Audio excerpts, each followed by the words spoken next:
करावं, भरतानी वंदन केलेल्या श्रीरामांनी माझ्या कंठाचं रक्षण करावं. का?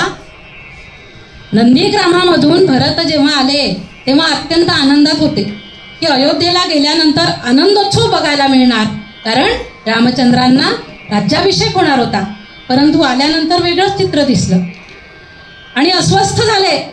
हे कशामुळे झालं? जेव्हा त्यांना कळलं की हे माझ्या आईमुळे झालेलं आहे, ताबडतोब ते कैकेयीच्या दालनात गेले आणि हे पापिणी, हे वैरिणी, एवढ्या जोरात त्यांच्यावर संताप व्यक्त केलेला आहे.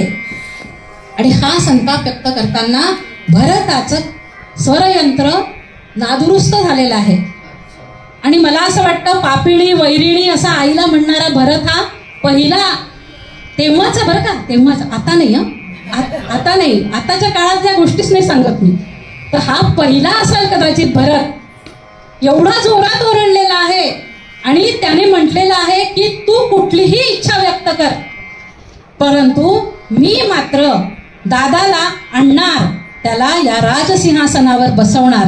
आणि भरत निघाला आहे सगळे मंत्रीगण सगळ्यांना घेऊन तिथे राज्याभिषेक करायचा म्हणून मुकुट, सिंहासन, सगळे मंत्रीगण ऋषी मुनी सहित भरत चित्रकूटावर निघालेला आहे.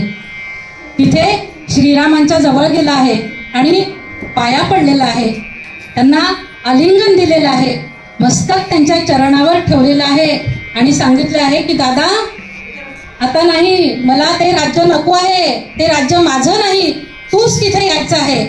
आणि म्हणून मी हे ऋषीगण आणलेले आहेत, सिंहासन आणलेलं आहे, मुकुट पण आणलेला आहे, तिथेच तुला मंत्रोच्चारासहित अभिषेक होईल आणि तू तिथे चलायचं आहे.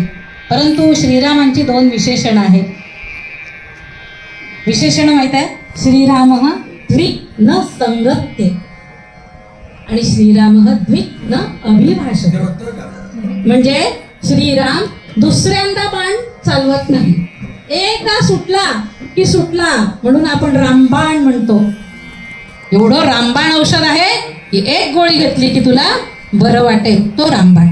दुसऱ्यांदा बाण चालवत नाही आणि द्विग्न अभिभाषते, दुसऱ्यांदा बोलत नाही. थांबा, आता मी जे बोललो ते काही बरोबर नव्हतं, मी विचार करून सांगतो, असं श्रीराम करत नाही. आणि हे भरतांना माहीत होतं. खूप विनवण्या केल्या भरतांनी, परंतु राम येणार नाही हे माहीत होतं. श्रीरामांनी भरताला उठवलं, त्यांना गळाभेट घातली, घट्ट आलिंगन दिलं. आणि जेव्हा घट्ट आलिंगन दिलं, गळाभेट केली, तेव्हा भरतांचा कंठ दुरुस्त झालेला आहे.